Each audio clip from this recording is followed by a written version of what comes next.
So it's about that time for you to finally look like a complete badass and use the Mystic Spearhand.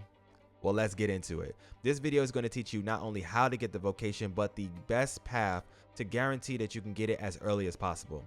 If you want to jump to a specific part of the video, then go ahead and check the chapter list down below. But without further ado, let's lock in. So first things first, you're going to want to break out of jail. Get out of jail and hightail it all the way over to Vernsworth. Once you're in Vernsworth City, there's going to be a NPC called Brant. He is going to pull up on you and spit a whole bunch of sweet nothings into your ear that you're probably not going to remember in the next 5 seconds. But that being said, he's also going to ask you to go meet him at a local tavern at nighttime. You do want to go over here and see him at the tavern and collect a monster culling quest.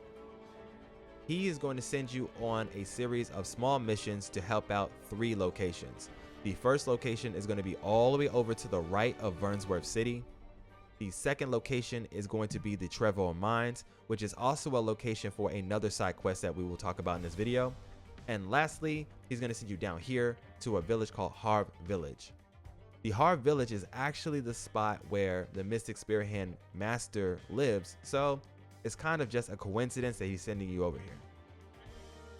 Now, the easiest place of the 3 quests is probably over here to the right if you don't encounter the Griffin. If you do encounter the Griffin, just kind of like avoid it, don't mess with it, go over to this location, take all the enemies out, and then come back. The Trevor Mine is a little bit more complicated. Just before you leave to go to the Trevor Mine, I advise you to hop over here to Filbert's Sundries and collect a couple of items, some gear, and then come over here to Roderick's Smithy to get some extra gear if you're looking a little low in the DPS. Just before heading out, grab some pretty decent pawns, talk to the Vocation Guild's master, and then he's going to send you over to Roderick's Smithy's anyway. Roderick is going to ask you one more plea to go and get his lost shipment, and then you're on your merry way. You want to cross this bridge and go along this path to go straight to the Trevor Mines. There are a lot of enemies on this path. You're going to want to be prepared with at least some type of campsite or something so that you can rest along the way. Once you reach the Trevor Mines, there's 2 things you want to do. You want to go to the bottom of the mines first to clear out all the goblins and collect the Arch Staff. Then you're going to want to head all the way back upstairs. You'll see some soldiers fighting the rest of the goblins and the goblin boss. Go ahead and take them out and grab the great sword. After helping them out, you've completed the quest and you're good to go in this location. Make sure you loot the body of the boss because he has a fairy stone on him, and that could always come in handy.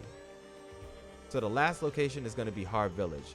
Now, this is directly south from the Trevor Mines. It's not too difficult to get there and there's not too many enemies, but there will be a Minotaur that might give you hella problems if you're not prepared. You can avoid the fight altogether, or you could try to take him out. It's completely up to you. Once you reach Harv Village, you're going to want to take out all the Saurians that are in the area and go into the cave and take the Saurians out in there. Once you've helped out the soldiers, Harv Village is going to be cleared for the first time.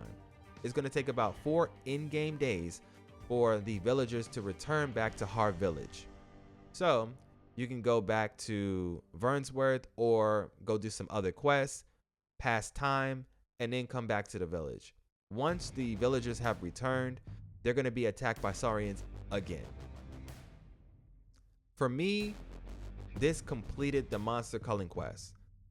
The actual first time that I came here, beat out all the Saurians and cleared out the cave was not enough for my dragon to appear.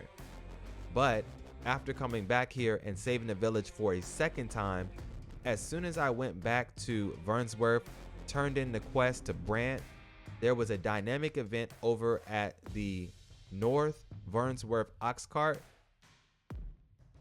that I had to rescue the ox cart.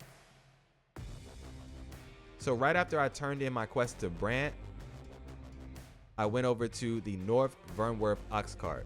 At that point, the ox cart master is going to ask you to escort this cart to Melv and make sure that it gets there safely. One of 2 things can happen.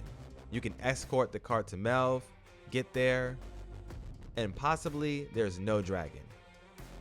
If that's the case, go ahead, go into the city, help out the locals, hop back in the ox cart, and travel back to Vernsworth. Once you completed that quest and turned it into the ox cart master, you're going to want to hop on this ox cart one more time and travel back to Melv. At that point, you're going to have a puberty-bitten, pus-infected dragon attacking the village. Go ahead and help my man out with his issues with your strongest abilities and your best team, and you don't have to kill him. All you have to do is aim for all the different pus marks on his body. Once you pop his pimples, as nasty as that may sound, he'll fly away, and then the Mystic Spearhand Vocation Master is going to be standing right there for you to talk to him. If for some reason you miss out on this conversation with him, you can head all the way back over to the Harv village and meet him at his house over there.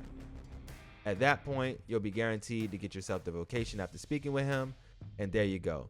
If you like this video and you found it helpful, go ahead and smash that like button for me, and sub to the channel so that you don't miss out on any more tips, tricks, and a whole lot more coming for Dragon's Dogma 2. This was your boy M of MSysHD. For now, I'm out of here.